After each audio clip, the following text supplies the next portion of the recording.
क्या आपने एक ऐसे शख्स के बारे में सुना है जिसने दुनिया की सबसे ऊंची और इनहॉस्पिटेबल वॉर जोन यानी सियाचिन पे, जहां टेम्परेचर -55 डिग्रीज तक भी चला जाता है, वहां पे पाकिस्तान के पसीने छुड़ा दिए थे। एक ऐसा भारत का हथियार जिसे देख के दुनिया के होश उड़ गए, और एक ऐसा खुफिया मिशन जिसने भारत की इंटेलिजेंस कैपेसिटी का प्रमाण पूरी दुनिया को दिया। चलिए जानते हैं इस मिशन और इस वेपन के बारे में। Let's begin.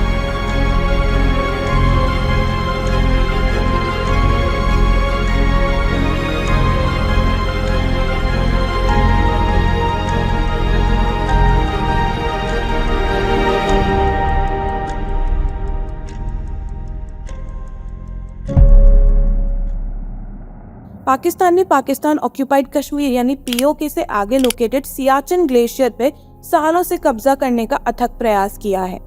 सियाचिन ग्लेशियर एक ऐसा एरिया है जहां पहुंचना मात्र साधारण इंसान के लिए मुश्किल है।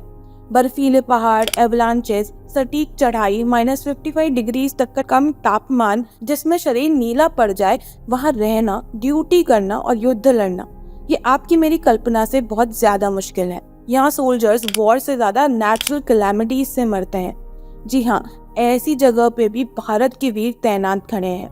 और इस माहौल में ही कैरी आउट किया गया मिशन व्हाइट वॉश, जिसने पाकिस्तान के छक्के छुड़ा दिए। सियाचिन में लोकेटेड पाकिस्तान आर्मी के बेस पे आया एक एवलांच है, जिसने उस पूरे बेस को 80 से 100 फीट बर्फ के नीचे धकेल दिया। पर पाकिस्तान ने इसका ब्लेम इंडिया पे डाला। जी हाँ, एक कॉमन नेचुरल डिजास्टर सियाचिन में जो होता है वो भारत कैसे करवा सकता था, और यूं तो भारत क्या नहीं करवा सकता। कहानी शुरू होती है 2009 में, जब जम्मू एंड कश्मीर को मेन स्ट्रीम इंडिया से कनेक्ट करने वाले जवाहर टनल पे बर्फ जम गई और टनल ब्लॉक हो गया।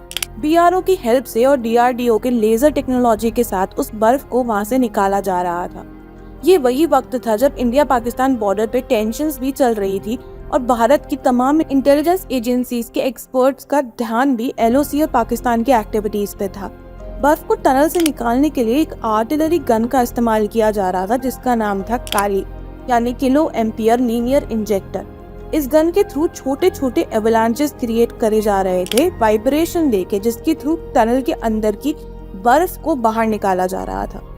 ये पूरी प्रोसेस वहां मौजूद एक रॉ के एक्सपर्ट ने देखी और उन्हें इंस्टेंटली ये क्लिक किया कि इसी मेथड को इंडियन आर्मी के लिए सियाचिन पे यूज किया जाए। तो इस आइडिया पे प्रॉपर रिसर्च करी गई और फाइनली रॉ के उस टाइम के चीफ संजीव त्रिपाठी के सामने ये प्रपोजल रखा गया विद प्रॉपर प्रेजेंटेशन। रॉ चीफ काफी इम्प्रेस हुए और आइडिया को आगे एनएसए यानी national security adviser MK Narayanan के पास ले जाया गया, जिनके अप्रूवल के बाद प्लान बनाया गया और पीएम मनमोहन सिंह को प्रेजेंट किया गया। उनके अप्रूवल के बाद लेजर टेक्नोलॉजी एक्सपर्ट्स, डीआरडीओ, रॉ, इंडियन आर्मी और इंडियन एयरफोर्स की एक टीम बनाई गई और मिशन को नाम दिया गया मिशन व्हाइट वॉश।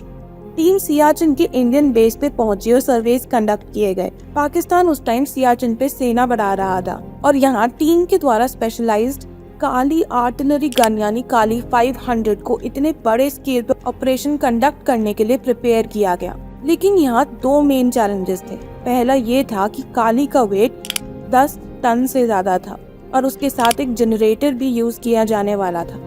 20,000 फीट तक की हाइट पे ये पहुंचाना बहुत बड़ी चुनौती थी, और जैसे तैसे अगर ये काम हो भी जाता तो काली के वाइब्रेशन के वजह से सियाचिन जैसे टेरेन पे वो भी ये ऑपरेशन भारत पे भी भारी पड़ सकता था और कई लोगों की जान जा सकती थी। और इसलिए डिसाइड किया गया कि काली को एयरलिफ्ट किया जाएगा और ये मिशन अब एयर के थ्रू ही होगा। प्रॉपर मैपिंग की गई, प्लानिंग की गई, रॉ के एविएशन रिसर्च सेंटर को डिप्लॉय किया गया और इंडिया की जायंट एयरक्राफ्ट IL-76 को इस मिशन के लिए तैनात किया गया। बैकअप के लिए गरुड़ कमांडोज को डिप्लॉय किया गया, IL-78 को भी रखा गया और 6 प्लेन्स को ग्वालियर से भी मंगवाया गया। अटैक का दिन डिसाइड किया गया 7 अप्रैल 2012 और टाइम 12 नून का। जब सियाचिन में एवलांचेस आना काफी कॉमन होता है, लेकिन 100% प्रिसीजन इंश्योर करने के लिए एक्सपर्ट्स की एडवाइस पे इस टाइम को रिवाइज किया गया और रखा गया सुबह 4 बजे। एक रात पहले से ही उस रीजन में सर्वेलेंस स्ट्रॉन्ग कर दी गई और एग्जैक्ट 4 बजे 100% प्रिसीजन शूटिंग के साथ पाकिस्तान ने साक्षात देखा काली तांडव। 5:40 पे एवलांचेस की आवाज आने लगी और कुछ 10-15 मिनट में ही पाकिस्तान का बेस बर्फ के नीचे ढक गया। ये मुद्दा पाकिस्तान मीडिया में काफी उठा और पाकिस्तान ने इंडिया को ब्लेम भी किया। 2018 में भी जब पार्लियामेंट में काली के बारे में चर्चा छिड़ी तो गवर्नमेंट ने उसे सेंसिटिव मैटर बता के क्लोज कर दिया और कहा कि इस पे चर्चा करने से नेशनल सिक्योरिटी को खतरा हो सकता है। हालांकि काली का एक कॉम्पैक्ट मॉडल जो DRDO ने बनाया उसके बाद वो आज भी फंक्शनिंग है और बॉर्डर सिक्योरिटी में स्पेशली नॉर्थ से यानी चाइना, पाकिस्तान के लिए ये एक बड़ा रोल प्ले कर सकता है। काली इज इंडीड अ ब्रह्मास्त्र फॉर इंडिया। अगर आपको वीडियो पसंद आई हो तो subscribe to the channel, hit the like button, share the video and drop your feedback in the comment section. Thanks for watching.